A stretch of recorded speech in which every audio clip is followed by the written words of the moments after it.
actually, from the founding of CIS, we talked about whether we wanted to do legal advice or not. And we made a decision we will not do it because we just don't have the capacity to do it. There were just 8 of us, and we were focusing on research, on advocacy, on family law reform. And we didn't want to provide a service because we just didn't have the ability. We knew we would not have the ability to manage it because we had talked with various legal clinics, and they said they're just inundated with cases that they can't cope. What more, 8 of us? So we said, okay, we won't do it, we'll just focus on research and advocacy. But as time went on, we realized that there were so many complaints about the Sharia court, the system, the discrimination against women, the gender bias. And I think what was really frustrating were the complaints from women who felt that they were not getting empowering advice.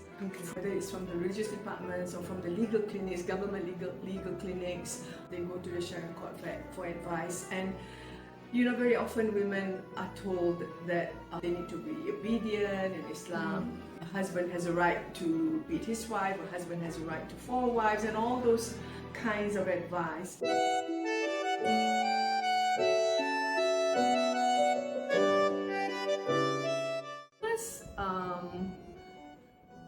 Formal thing that we did was getting a column in Utusan Malaysia, which is like a major achievement that Utusan Malaysia, conservative Malay newspaper, actually gave CIS space. We approached the editor. Of course, Utusan Malaysia had all this bicara agama, and again, the discrimination against women, the misogyny, and I remember one terrible column was written by a professor in the pengajian Islam di Universiti Malaya yang tulis dalam dia kata that it is better for a man, lelaki, to pegang babi yang bergelumung dengan lumpur daripada berjabat tangan dengan orang perempuan. That voice is being heard, that conservative, misogynistic voice ada space dalam Utusan Malaysia.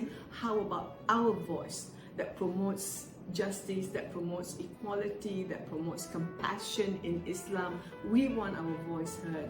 So we were very lucky that the editor of Utusan Malaysia at that time, Khalid Muhammad, actually then gave us a space. We made the case and he gave us a space. So that's when we started Keluarga dan Undang-Undang Islam, in a weekly column in the newspaper, and I think that began in 2002.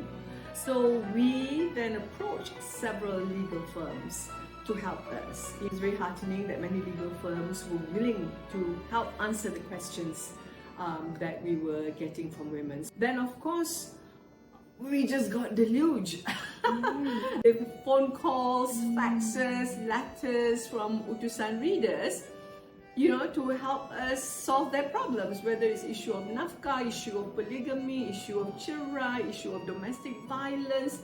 Because these women, some of them have already gone to the government's legal aid center for advice, but they were not happy with the advice they were getting, and they felt this doesn't make sense, it's not fair on them, and so they were coming to us for advice. So we felt that, look, obviously there is a need here for CIS to do a legal clinic because of all these questions and phone calls we were getting from women.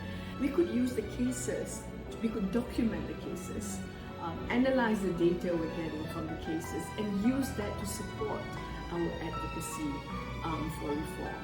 We were proactively promoting the legal clinic, that you can come to us, you can call us, email us, or face-to-face legal counseling. So really that's how we began.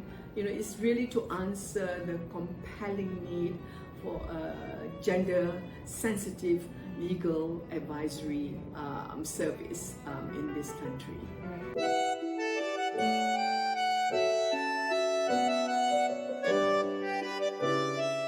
I really hope with the mounds of data and analysis we have done that we need to really work for systemic change. Because right now what we're doing is band-aid.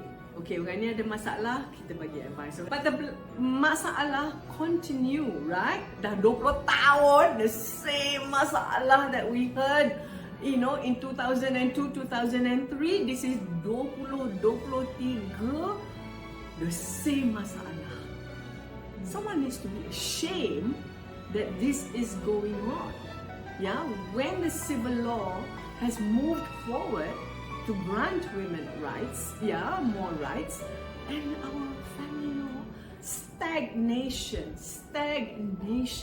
hasn't moved at all, to enable women, not just to move forward, but to just get the rights that exist under the law. We have to focus. The next move strategy really is to look at systemic reform. How best can we do this? And if systemic reform, I know it's difficult given the kind of conservative people we have in government and the resistance to reform and the use and abuse of Islam to justify why we cannot change. Is it time for civil society to consider some alternative services that can help, move this forward?